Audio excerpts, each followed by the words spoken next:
जय श्री राम। राम नाम से बड़ा कोई धन नहीं।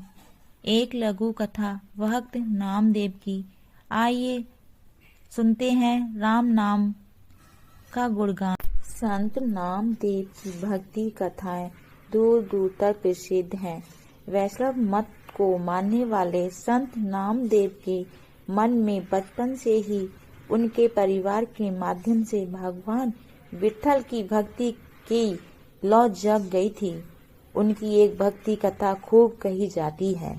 पंढरपुर नामक नगर में एक बड़ा धनी सेठ रहता था।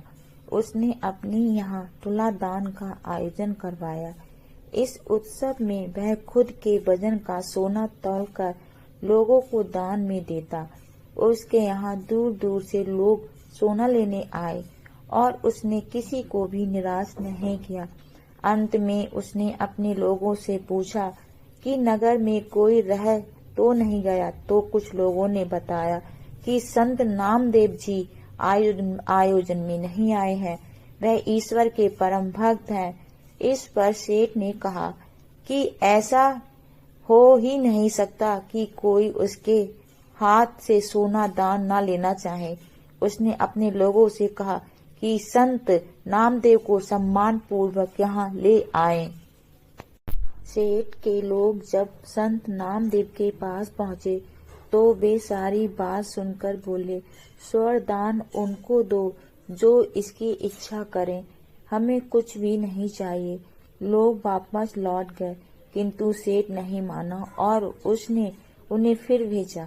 संत नामदेव ने 2 बार उनका आग्रह ठुकराया, किंतु जब वे तीसरी बार भी उनके पास पहुँचे तो संत समझ गए कि सेठ की दान भावना नहीं, अहंकार बोल रहा है।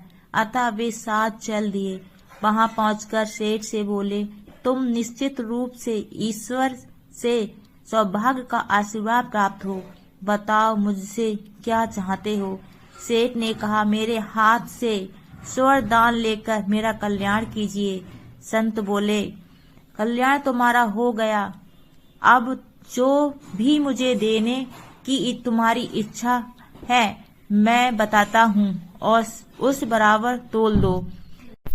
सेठ हाथ जोड़कर खड़ा हो गया।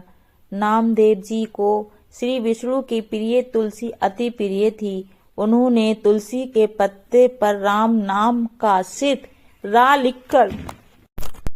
लिखकर सेठ को वह तुलसी पत्र पकड़ा दिया और कहा कि मुझे इसके बराबर सोना दे देना।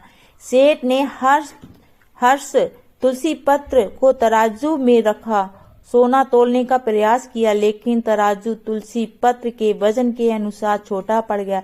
अब सेठ ने 7-8 मन तो सोना तोलने वाला तराजू मंगवाया, किंतु वह भी निष्फल रहा। अंत में सेठ के पास जमा सारा सोना तराजू के एक पलड़े में आ गया, लेकिन तुलसी के पत्र के बराबर ना हो सका। सेठ बहुत लज्जित था। उसने नामदेव का संदेश समझ आ गया था। वह हाथ जोड़कर बोला, प्रभु मुझे क्षमा कीजिए और इतना ही सोना ले लीजिए। इस पर संत नामदेव ने उसे समझाया, मेरे पास तो राम नाम का धन है, मैं सोना लेकर क्या करूँगा। ये धन राम नाम के धन की बराबरी नहीं कर सकता। यही सबसे कल्याणकारी धन है। तुमने तुलसी और राम नाम की महिमा आज अपने आँखों से देख ली, इसलिए आज से तुम इस धन को गले में हमेशा पहनना और हमेशा राम नाम जपते रहना। ये कहकर नामदेव जी ने सबके हृदय में भक्ति भाव भर दिया। सबकी बुद्धि प्रेम रस में भीग गई। सभी लोग राम नाम का जाप करने लगे।